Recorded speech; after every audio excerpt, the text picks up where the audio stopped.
Hello friends.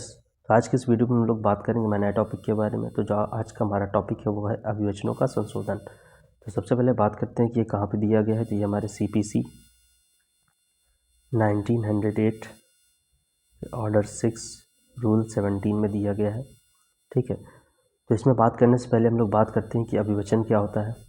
तो अभिवचन के बारे में हमारे ऑर्डर 6 रूल 1 में बताया गया है कि अभिवचन के अंतर्गत हमारा प्लेंट और हमारा WS ये दोनों ही आते हैं। ठीक है, तो चलिए बात करते हैं कि अभिवचनों का संशोधन में क्या दिया हुआ है। ठीक है, तो देखिए इसमें लिखा हुआ है कि न्यायालय कार्यवाहियों के किसी भी प्रक्रम पर किसी भी पक्षकार को ऐसी रीत से और ऐसे निबंधनों पर जो न्याय संगत हो अपने अभिवचनों को परिवर्तित या संशोधित करने के लिए अनुज्ञात कर सकेगा। वे सभी संशोधन किए जाएंगे जो दोनों पक्षकारों के बीच विवाद के वास्तविक प्रश्नों के अवधारण के प्रयोजन के लिए आवश्यक हो। देखिए इसमें जो है आदेश कौन करेगा, इसमें आदेश न्यायालय करेगा और ये किसी भी स्टेज पर कार्यवाही के किसी भी स्टेज पर किया जा सकता है। किसी भी पक्षकार चाहे वादी हो चाहे प्रतिवादी हो कोई भी कर सकता है। ठीक है, अपने अभिवचनों को परिवर्तित या संशोधित कर सकता है और ऐसे संशोधन किया जाएगा जो कि दोनों पक्षकारों के बीच जो वास्तविक प्रश्न है उसको लेके किया जाए। ठीक है, तभी न्यायालय इस पर आदेश करेगा। अब चलिए इसको समझ लेते हैं। देखिए इसकी प्रक्रिया को समझ लेते हैं। अब मान लीजिए किसी प्लेंटिफ ए ने कोई प्लेंट दाखिल किया, ठीक है, और उसमें कोई मान लीजिए सिविल का कोई प्लेंट दाखिल है जिसमें चौहद्दी गड़बड़ है। ठीक है, जो उसकी साइड्स हैं ईस्ट वेस्ट नॉर्थ साउथ ये गड़बड़ हो गई है।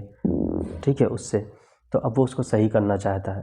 तो अब वो क्या करेगा कि एक ऑर्डर 6 रूल 17 की एक एप्लीकेशन न्यायालय में दाखिल करेगा कि मैं इस चीज़ को मुझसे त्रुटि हो गई है, टाइपिस्ट से गलती हो गई है, मैं इस चीज़ को सही करना चाहता हूँ और इसको सही करना बहुत ही आवश्यक है और इससे नेचर ऑफ सूट नहीं चेंज होगा।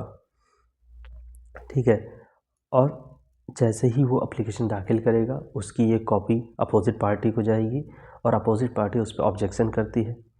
ऑब्जेक्शन करने के बाद दोनों में डिबेट होती है।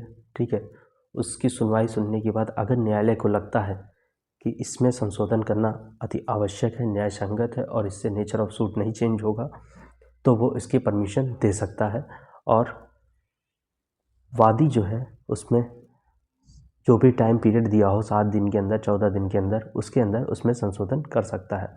ऐसे ही मान लीजिए बी है जिसने अपना WS दाखिल किया है, उससे कोई गलती हो जाती है तो वो भी 6-17 की एप्लीकेशन दे सकता है। उस पर भी वादी के ऑब्जेक्शन आएंगे और उस पर सुनवाई होने के बाद न्यायालय उसमें आदेश कर सकता है। इसके बाद कहता है कि परंतु विचारण प्रारंभ होने के पश्चात संशोधन के लिए किसी आवेदन को तब तक अनुज्ञात नहीं किया जाएगा जब तक कि न्यायालय इस निर्णय पर नहीं पहुंचे कि सम्यक तत्परता बरतने पर भी वह पक्षकार विचारण प्रारंभ होने से पूर्व वह विषय नहीं उठा सकता था। ठीक है, अब देखिए कह रहा है कि अब मान लीजिए एविडेंस चालू हो गए हैं। ठीक है, अब एविडेंस चालू होने के बाद वादी को लगता है कि जो चौहद्दी थी उसमें गड़बड़ है। ठीक है, उसकी जानकारी उसको पहले नहीं थी, बाद में हुई। ठीक, तो वो 6-17 की एप्लीकेशन देता है। अब यहाँ पे न्यायालय देखेगा कि क्या वास्तव में इसको जानकारी नहीं थी। ठीक है, इसको सही करने के पहले सही कर सके इसलिए ये लाया। अगर वास्तव में उसको जानकारी नहीं थी, अगर न्यायालय को ये लगता है कि यह विचारण से पहले यह विषय नहीं उठा सकता था तो न्यायालय उस पर आदेश कर सकता है और उसे संशोधित करने के लिए पक्षकार को कह सकता है। तो ये था हम लोग का आज का वीडियो।